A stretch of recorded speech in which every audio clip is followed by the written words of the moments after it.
Batu Utara.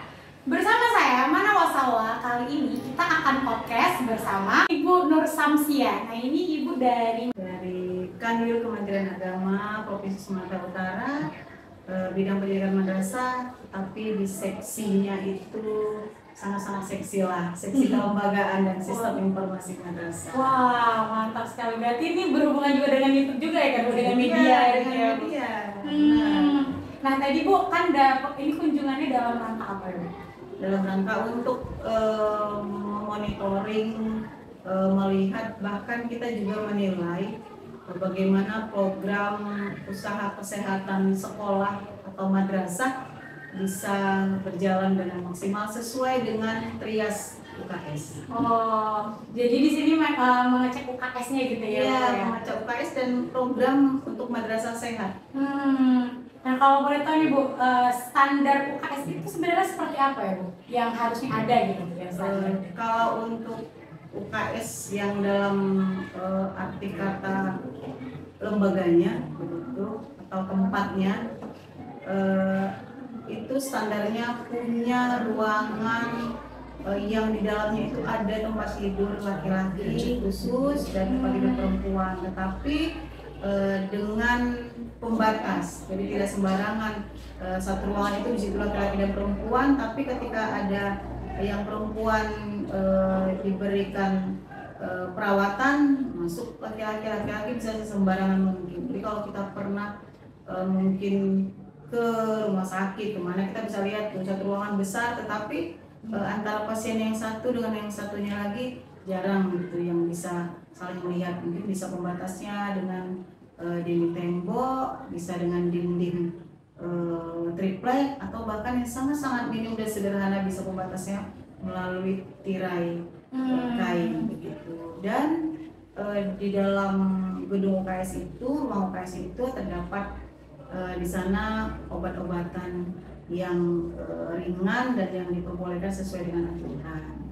Di samping itu, UKS yang standar itu harus memiliki kamar mandi, karena itu sangat-sangat dibutuhkan. Karena dalam pemanfaatan UKS tidak semua siswa itu hanya butuh istirahat, tapi mungkin butuh kamar mandi. Ketika mungkin dia siswa diare, kan dia bolak-balik ke kamar mandi, atau ketika siswanya pusing, muntah, dia juga butuh kamar mandi, butuh air gitu. Jadi sebaiknya di dalam UKS itu ada yang beberapa unsur yang saya sebutkan tadi secara garis besar. Jadi bukan yang harus besar, tapi yang penting ada lengkap, ada pembatas antara laki-laki dan perempuan dan kamar mandi gitu.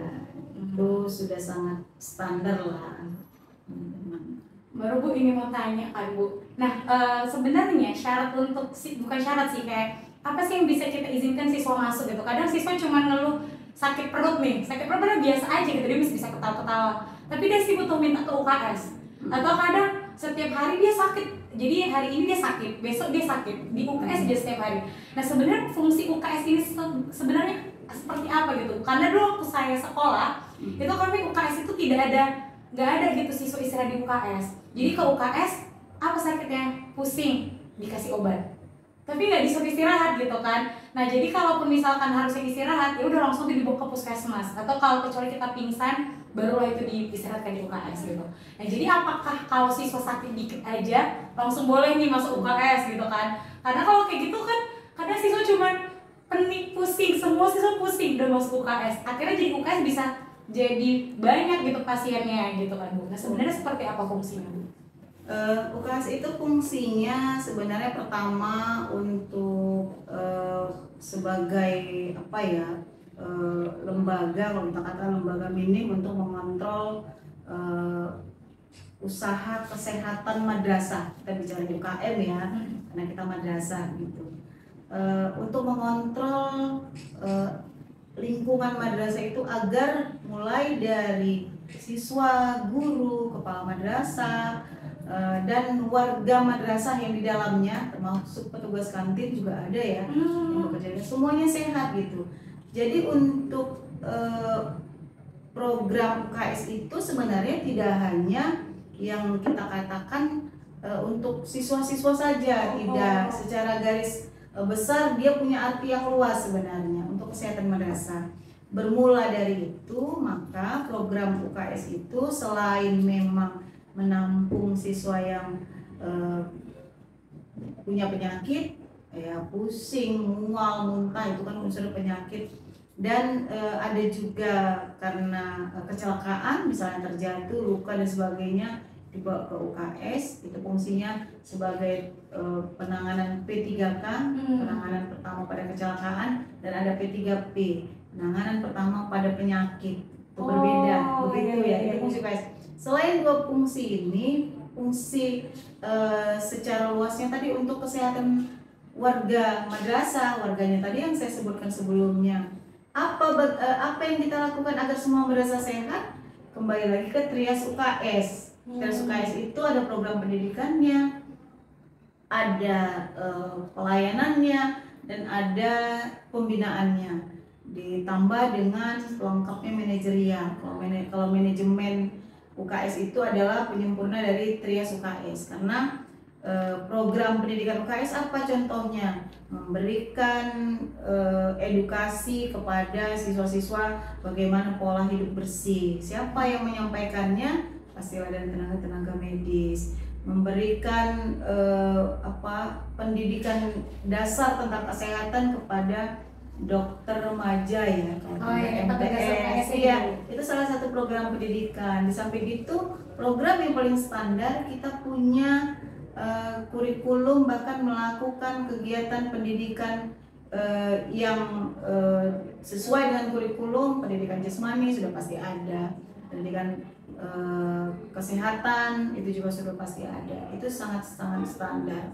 Jadi UKS di 4 program tadi, dari Trias UKS, pendidikan, pelayanan, pembinaan, dan manajemen UKS, itu juga ada 4 unsur di dalamnya. Untuk melihat madrasah ini sudah berada di level mana, apakah masih berada di level yang standar, di level minimal itu ya memang paling minim. Kalau yang di minim itu tidak terpenuhi, kita perlu tanda tanya, ini madrasah sebenarnya ini apa sih tujuannya?